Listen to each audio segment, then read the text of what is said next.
Good morning, students. So let's start our today's class. Myself, Anshu, your maths teacher.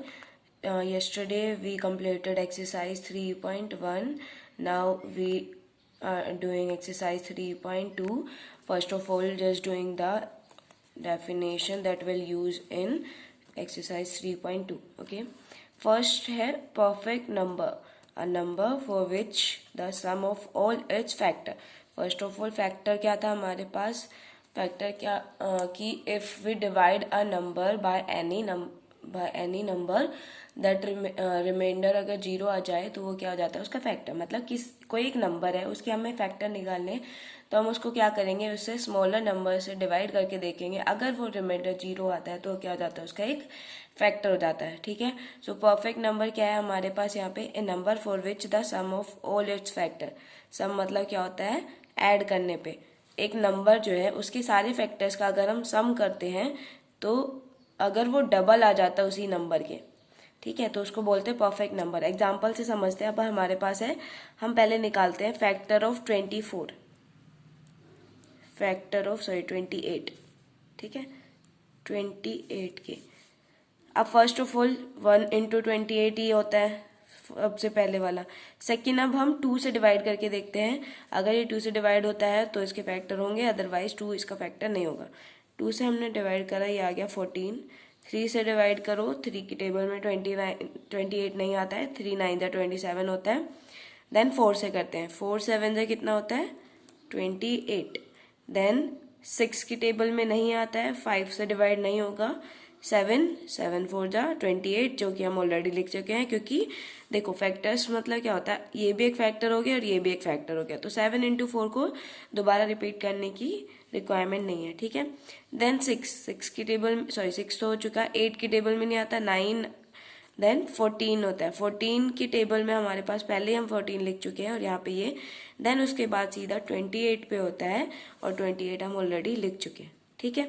So factors हो गए अब हमारे पास इसके 1, फिर देन 2, देन 7, 14 एंड 28। ये क्या है इसके फैक्टर्स। अब हम इन सब का सम करते हैं, तो 1 प्लस 2 प्लस 7 प्लस 14 प्लस 28, इन सब का सम करेंगे। 8 प्लस 4 12, 12 प्लस 7 19, 19 प्लस 2 21, 23। यहाँ पे मैं एक नंबर इंक्लूड करना हो गए, यहाँ पे 4 भी था ना, तो यहाँ 4 भी होगा और 4 को भी क्या करना है ऐड, तो यहाँ हम कर देते हैं। ठीक है। सो ये कितना हो गया, 8 12, 12 प्लस 19, 19 प्लस 4 23, 23 25 एंड 26, और ये हो गया 2 3 एंड 2 5 56। ठीक है। अब 56 आया, इन सब का सम हमारे पास क्या है 56। क्या मैं उसको लिख सकती हूँ डबल ऑफ 28, 56 से होता है। ठीक है। तो परफेक्ट नंबर हो गया ये। कैसे, देखो sum of all its factor is equal to, sum of all its factor is equal to twice of that number. Number क्या था हमारे पास 28, इसके हमने फैक्टर्स निकाले और इन सब का सम क्या आ रहा है उसके डबल के इक्वल आ रहा है, तो ये क्या हमारे पास परफेक्ट नंबर है। ठीक है। नेक्स्ट है प्राइम नंबर। प्राइम नंबर क्या होता है, देखो फैक्टर्स अब हमें निकालने आगे। अब किसी भी नंबर के, जैसे हमारे पास ये था एक 28, इसके कितने फैक्टर आए अब हमारे पास 1 2 3 4 5 6। ठीक है, 6 आ गए हैं। लेकिन प्राइम नंबर क्या होते हैं, अगर किसी नंबर के फैक्टर्स या तो 1 हो या वो खुद ही हो, उसको बोलते हैं हम प्राइम नंबर। ठीक है। तो अब 28 को अगर आप करोगे तो क्या ये प्राइम नंबर होगा, नहीं, क्योंकि इसके फैक्टर्स उसके अलावा भी हो रहे हैं, तो ये प्राइम नंबर नहीं है। तो for example first of all 1 जो होता है वो प्राइम नंबर नहीं होता है। 2 से स्टार्ट करते हैं। ठीक है। 2 जो है, 2 है हमारे पास, 2 क्या होगा, इसका एक फैक्टर क्या होगा 1 और एक क्या होगा सिर्फ 2, तो मतलब इसके 2 ही फैक्टर हैं, एक तो खुद और एक ये एक 1। ठीक है। इसी तरह नेक्स्ट है 3। 3 को अब डिवाइड करेंगे, 1 होगा 1 से डिवाइड करने पे, 3 से डिवाइड करने पे, और कोई नंबर है जिससे 3 से डिवाइड करे रिमाइंडर 0 नहीं। ठीक है। क्योंकि फैक्टर्स लेते हैं तो क्या करते हैं, हम उससे छोटी वैल्यूज देखते हैं, छोटी वैल्यूज अगर रिमाइंडर 0 बचता है तो ही हम उसको फैक्टर बोल सकते हैं। तो 3 भी क्या है अब हमारे पास प्राइम नंबर है। Next move forward to 4। अब 4 को अगर हम करेंगे तो सबसे पहले 1 होगा उसका, देन 4 भी लिख देते हैं। अब हमें पता है कि 4 जो होता है वो 2 से भी डिवाइड हो जाता है, तो एक और फैक्टर हो गया इसका 2 एंड 4। तो यहाँ पे कितने हो गए अब इसके फैक्टर्स, 1 2 एंड 3। सो अगर 1 और इटसेल्फ के अगर फैक्टर बन जाए तो वो प्राइम नंबर नहीं होता है, तो 4 is not a prime number. Then ऐसे ही move forward to another numbers. Okay, so these are all prime numbers. Now next है composite number. Composite is just opposite of the prime number. So the number will have more than 2 factors are called composite. For example यहाँ पे 4 हमने करा था, इसके कितने थे, more than 2 factors थे। मतलब 1 और itself के अलावा अगर एक भी फैक्टर मिल जाए तो हम उसको क्या बोलते हैं, composite number। एग्जाम्पल में हम 4 ही लिख सकते हैं, या हम एग्जाम्पल ले लेते हैं 8। चलो 9 लेते हैं, ठीक है। 9 क्या है, अब हमारे पास 1 फैक्टर होगा, इसका खुद भी होगा, देन 3 से हो रहा है डिवाइड, 3 3 जा 9। सो क्या बन गए इसके, more than 2 factors, then that will be a composite number. ठीक है, नोट है 1 is neither a prime number nor a composite number, because prime number के लिए क्या होता है हमारे पास, उसका फैक्टर या तो 1 हो या वो इटसेल्फ हो, मतलब 2 फैक्टर्स तो रिक्वायर्ड ही होते हैं, बट 1 का क्या होता है, सिर्फ 1 खुद ही होगा, इसीलिए ना तो ये प्राइम है, और कंपोजिट में 2 से मोर फैक्टर होने चाहिए, इसलिए कंपोजिट भी नहीं है। ठीक है, नेक्स्ट है को प्राइम नंबर्स। अब को प्राइम नंबर को मतलब होता है किसी का पेयर में लिखना होता है हमें, ठीक है। तो को प्राइम में क्या होगा, अगर 2 नंबर्स, फर्स्ट ऑफ ऑल को मतलब मैंने अभी बोला कि पेयर्स में होते हैं, मतलब 2 के पेयर्स ही बनते हैं। अगर 2 नंबर हैं आर साइड टू बी को prime if they do not have any common factor other than 1। अगर किसी 2 नंबर्स के, वो 2 नंबर कब कहलाएंगे को प्राइम, अगर उन दोनों के बीच में कॉमन फैक्टर 1 के अलावा, ठीक है। फॉर एग्जाम्पल अगर हम लेते हैं 2,3, ठीक है, जरूरी नहीं है यहाँ पे हमने इन दोनों नंबर्स को प्राइम नंबर्स ही लेना है, क्योंकि देखो 3 और 4 लेते हैं, अगर हम 3 प्राइम नंबर है, हमने यहाँ पढ़ा था, लेकिन 4 प्राइम नंबर नहीं था, और हमारे पास इन दोनों का भी फैक्ट, अगर हम इन दोनों के कॉमन फैक्टर निकालेंगे तो भी क्या आएगा, अदर देन 1 के अलावा कोई कॉमन फैक्टर नहीं है, तो ये भी क्या है हमारे पास को प्राइम, ये भी को प्राइम है।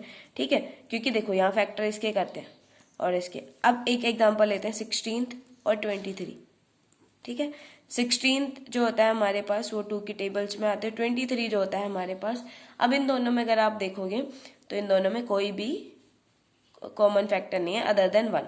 अगर हम दोनों के दोनों ही कंपोजिट नंबर ले तो उनमें तो कंपोजिट नंबर अगर हम लेते हैं 4 और 9, ठीक है, दोनों कंपोजिट नंबर है, इन दोनों के बीच भी क्या है अब हमारे पास कॉमन फैक्टर इज 1।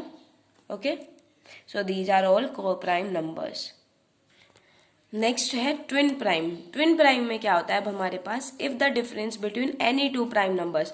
को प्राइम में क्या था, कोई भी 2 नंबर्स ले सकते थे, लेकिन यहाँ पे ट्विन प्राइम में क्या है कि यहाँ पे स्पेसिफिकली वो कर दिया है कि प्राइम नंबर ही होना चाहिए, और डिफरेंस मतलब क्या होता है, दोनों को सब्ट्रैक्ट करने पे। ठीक है, तो 2 प्राइम नंबर लेंगे हम, अगर उन दोनों को माइनस करने पे हमारे पास डिफरेंस 2 आ रहा है, then such pair is called, such pair of prime numbers are called twin primes। ठीक है, सो फर्स्ट ऑफ ऑल यहाँ पे नंबर कौन से लेने हैं, हमें प्राइम नंबर्स लेने हैं, और दोनों को माइनस करने पे हमारे पास आंसर क्या आना चाहिए, 2। तो हम एग्जांपल करते हैं, जैसे यहाँ पे आप देखो 2 और 3 करते हैं, 2 और 3 में डिफरेंस क्या होगा, 3 - 2 इक्वल्स टू 1, तो पेयर नहीं बनेगा। देन हम लेते हैं 3 एंड 5। ठीक है, 3 और 5 क्या है, दोनों प्राइम नंबर्स है, दोनों का डिफरेंस कितना आ रहा है, 2, then this will be a pair of twin prime। then 5 and 7 दोनों प्राइम नंबर्स हैं, और इन दोनों का डिफरेंस क्या आ रहा है, 2। then next 11 और 13, क्योंकि 7 और 9 नहीं ले सकते, 9 क्या है हमारे पास एक प्राइम नंबर नहीं है। ठीक है, सो 11 13 हो गया, ऐसे ही move forward to another numbers. सबका डिफरेंस क्या है यहाँ पे, 13 - 11 2, 7 - 5 इज इक्वल्स टू 2। ठीक है, even and odd we have already read in previous video. So even number which are multiple of 2, मतलब जो 2 से डिवाइड हो जाए, odd number which are not multiple of 2, that means 2 से डिवाइड ना हो, वो क्या हो जाते हैं ऑड नंबर। इवन का एग्जांपल ले लो 14, 16, 1/16 भी लिख सकते हैं हम। ठीक है, 28 या 30 कुछ भी हो सकते हैं। फॉर एग्जाम्पल इनके 11 हो गया, 13 हो गया, 9 हो गया, 17 हो गया, ये सारे क्या है हमारे पास up to so on odd numbers के example. Okay, so these are all definitions that we'll use in exercise 3.2. Now let's do one question of the exercise 3.2. Which of the following numbers are prime? Prime number की definition क्या थी कि अगर किसी number के factor 1 या उस खुद हो तो वो प्राइम होता है, अदरवाइज नहीं होता है। तो 51 को अब हम करके देखते हैं। फर्स्ट ऑफ ऑल 51 को अगर हम लिखेंगे तो 1 इंटू 51 तो पहले ही होगा। नाउ नेक्स्ट 2 से डिवाइड करो इसको। अगर हम 2 से इसको डिवाइड करेंगे remainder will not become 0, so this will not a factor of 2। Then 51 को हम 3 की टर्म्स में लिखते हैं। 3 से डिवाइड करेंगे, सो डिवाइड यहाँ पे अलग से करके देख सकते हो आप लोग। 3 को करते हैं 51 से, 3 1 जा 3, कितना आगे रिमाइंडर 2 एंड 1, तो 3 7 जा कितना होता है 21। सो क्या हो गया अब हमारे पास 317। अब देखो एक तरीके से आपको पता तो चल ही गया, 1 2 3 एंड 4, 4 फैक्टर्स बन गए, मोर than 2 factor, this will be a prime number. बाकी अगर आपको आगे भी करना है तो 4 से डिवाइड करते हैं, 4 से डिवाइड नहीं होगा, 5 से भी नहीं होगा, 6 से अगर हम करेंगे डिवाइड नहीं होगा। इसके अलावा बस ये इन्हीं नंबर से होंगे, तो that these are all factors, so therefore this will be a prime number. तो यस लिख देंगे 51 is a prime number. Reason नहीं पूछा है इसलिए आपको लिखने की रिक्वायरमेंट नहीं है कि इसके फैक्टर्स मोर देन 2 है, इसीलिए। ठीक है, सिर्फ आंसर लिखना है कि यस और नो। नाउ 31 का फर्स्ट ऑफ ऑल 1 तो होगा ही और खुद भी होगा, तो हमने 2 फैक्टर खुद ये लिख दी। अब 31 को करके देखो, 2 से डिवाइड नहीं होगा, 3 से अगर हम डिवाइड करेंगे नहीं होगा।